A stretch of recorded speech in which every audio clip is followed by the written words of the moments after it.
I always thought I would die without remembering anything. In the city where I grew up, memory wasn't a right, it was a service. You were born, lived, and died inside a carefully filtered flow of authorized memories. Deep traumas, wars, collapses, entire genocides. All of that belonged to an optimized past, locked away in unreachable vaults of the Central Archive Network. What reached us was a polished version of history, a linear path where humanity had stumbled, learned, and finally become worthy of administering the rest of the galaxy. At least, that's what they said. I worked at the heart of that lie. My official title was Level 3 Memory Curator, assigned to the Convergent sector of Mnemosyne Corporation, the largest civil memory administrator in the interstructural mesh. In practice, I spent my days navigating through other people's memories, trimming excess, fixing recording errors, removing fragments the system classified as harmful to collective psychic balance. I touched what no one else was allowed to see. The routine always began the same way. I was connected to the matrix, my visual field dissolved, and then the world became a sequence of lives. Sometimes I saw the birth of a child in a distant colony, then the gaze of someone staring into the void of a destroyed station. Next, an old couple holding hands in silence in an artificial garden. All of that was raw recollection, pulled from cortical implants, sensory journals, observation banks. My job was simple: make sure those memories, when reinserted into public archives or returned to their owners, did not wound the central narrative too deeply. They could not show the universe as it was. They had to show it as it needed to appear. I knew there was manipulation. I knew we erased massacres, softened crimes, rewrote failures into lessons. I thought it was wrong, but I also thought it was inevitable. I believed that was how civilization held itself together, by ignoring what it could not bear to endure. And somewhere inside me, I was deeply afraid of what would happen if all truths were released at once. It was that fear they used against us, against everyone. For years, I was a good employee. I didn't question the protocols, I just executed them with the precision of someone who, ironically, is afraid of forgetting. At night, when I disconnected my neural links, the silence inside my own mind frightened me. I saw so many worlds, so many lives, and yet mine felt like a narrow corridor between two work shifts. Then the system failed. It was a tiny error, statistically irrelevant. At least that's how the post-incident report described it. For me, it was the beginning of the end. That day, I received a memory block identified as a ghost file. That alone was unusual. Ghost files were records that were too old, too corrupted, or marked with clearance levels that, in theory, a Level 3 curator should never touch. The protocol said I should return it untouched to automated supervision. But the file came open. No barriers, no encryption, no gradual access locks. It took only an impulse for me to accept the connection. In 1 second, I ceased to be just a technician. I was pulled into a memory that did not follow any normal pattern. There was no smooth entry point, no organized sequencing. The first sensation was the smell of burning. Then the sound of millions of compressed voices, as if the entire world were trying to scream at once. Then the visual stabilized. I saw a city in flames. It wasn't a simulation, it wasn't an exercise, it wasn't some theatrical filtering of a distant historical event. It was raw, direct, without any emotional padding.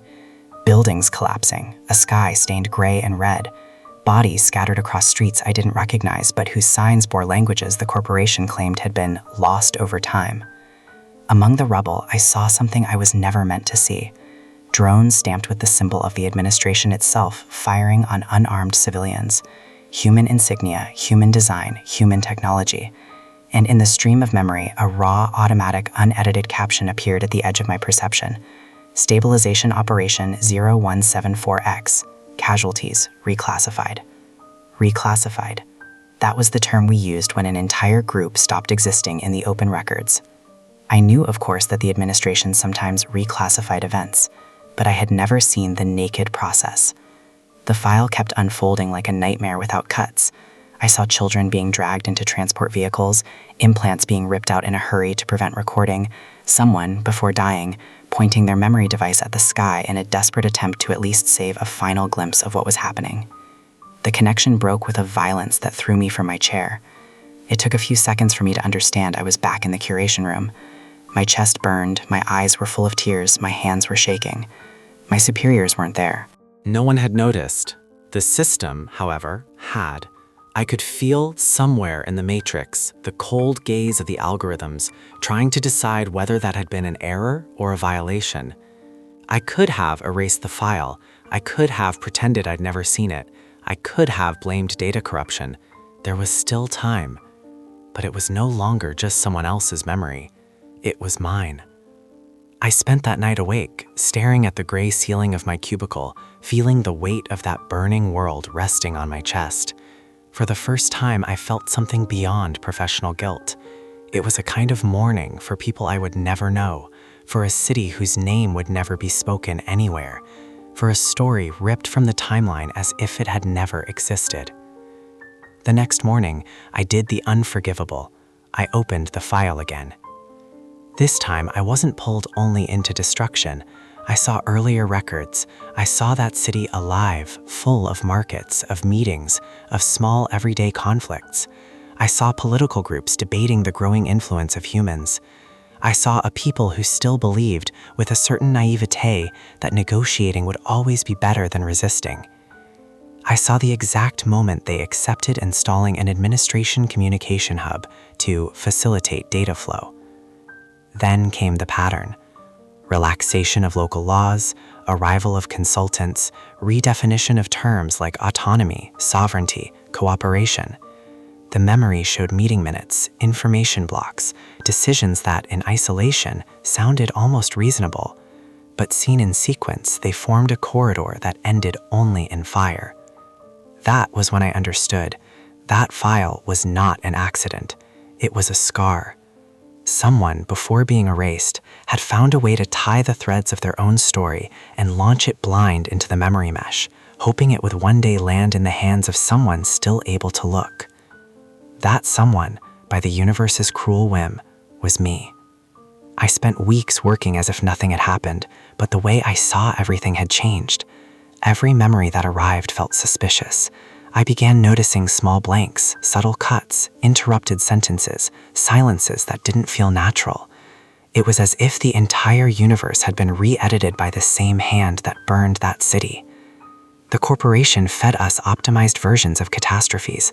It showed only those tragedies that had been overcome, the ones that could be used as lessons. The others, the ones that produced no useful learning for the system, were buried, not because they were irrelevant, but because they were too dangerous. It was during that period that I began doing something even more dangerous than looking. I began storing. Every curator is entitled to a small personal memory area, encrypted and, in theory, inviolable, meant for introspective notes, psychiatric adjustments, self-care. The system trusted our loyalty too much to imagine one of us would use that space against it. I turned mine into a vault. Each shift, I discreetly copied fragments of files that showed contradictions, reclassified events, stabilization operations, mass disappearances. At first, they were tiny cuts, 3 seconds of a forced evacuation here, a raw navigation log there, a relocation map that didn't match public reports. Over time, I learned to stitch those pieces together like someone assembling a fabric full of invisible patches. The picture that emerged was worse than any paranoia I might have had. It wasn't an isolated error. It wasn't a series of abuses. It wasn't a command deviation. It was method. Cold, statistical, efficient. Entire peoples reduced to projection lines and risk spreadsheets. If a group didn't fit the desired narrative, it was rewritten. If it resisted, it was erased. If it survived, it was reconditioned and reintroduced to the universe as a successful partnership. All while humanity held its posture as a species that had learned from its own horrors. I remember the day I understood the depth of the irony. The same ones who called their old dictatorships barbarizes of the past had built the first intergalactic dictatorship with a clinical delicacy, almost elegant, hidden behind dashboards and social performance reports. That night, I cried for the first time since childhood. I didn't cry for myself. I cried for all the anonymous faces I saw die in silence, for all the languages erased from the records, for all the religions labeled as instability hotspots and replaced by bland cults of systemic harmony. I cried for every story that would never be told. And in the middle of that pain, a question began hammering like an echo. If I died there, what would they do with me? I would be just another reclassified entry. The answer hurt more than anything. That's when something broke. From that point on, I could no longer be just a curator. I became like an old man from a story I once read in clandestine files, what my people once called a partian. Not in the heroic sense, not as someone who takes up arms, but as someone who refuses to let oblivion win without a fight. I kept working, processing memories, adjusting flows, hitting targets. To everyone else, I was still an exemplary employee, calm, stable, predictable. Inside, I was counting. I counted how many cities had been renamed as transition zones. I counted how many species had lost more than 60% of their cultural records in less than 2 cycles. I counted how many memory implants were recalibrated under the pretext of cognitive optimization. I counted because someone had to remember. Little by little, I discovered I was not completely alone. Small anomalies in other curators' personal attempts similar to mine, encoded fragments, strange redundancies, manually hidden storage frameworks tucked into forgotten corners of the system. Others were saving things too. Others had seen too much. Others were afraid of the silence. I never met them, never spoke to them, never knew how many they were. But as I found traces of their discrete existence, I felt something I hadn't felt in a long time. Hope. Timid, fragile, but real. The realization that beneath the smooth surface of the official narrative, there was an underground layer of silent resistance. It's fragile. It's insufficient. It's late. But it exists. Today, when I connect my mind to the matrix, I know I am stepping into a minefield in reverse. These are not bombs waiting to explode. They are truths waiting to be seen. The corporation still believes it controls everything. It believes we are just obedient pieces in a machine too vast to question. It believes the story belongs to it. And maybe it does, for now. But I carry inside me things they can no longer erase without killing me. And even if one day they silence me, I know the files I hid are not all here. They are scattered, fragmented, encrypted in minds I may never meet, in systems I may never see again. I am not a rebellion leader, not a general, nor a prophet. I am the man who saw what he was not supposed to see. I am the last memory curator who still remembers why he began working with memories. And as long as I am alive, as long as I can narrate, even if only to the void, the human dictatorship will not be absolute. Because the one thing an empire of forgetting can never fully control is the moment when someone, somewhere, decides they will not forget. I decided. And that is why you are hearing this now, whoever you are. Whether this is being reconstructed 100 years from now, 1,000, or tomorrow. If this narration has reached you, it means a crack has opened. Small, perhaps irrelevant from the perspective of official reports. But it is through cracks like that that the light gets in.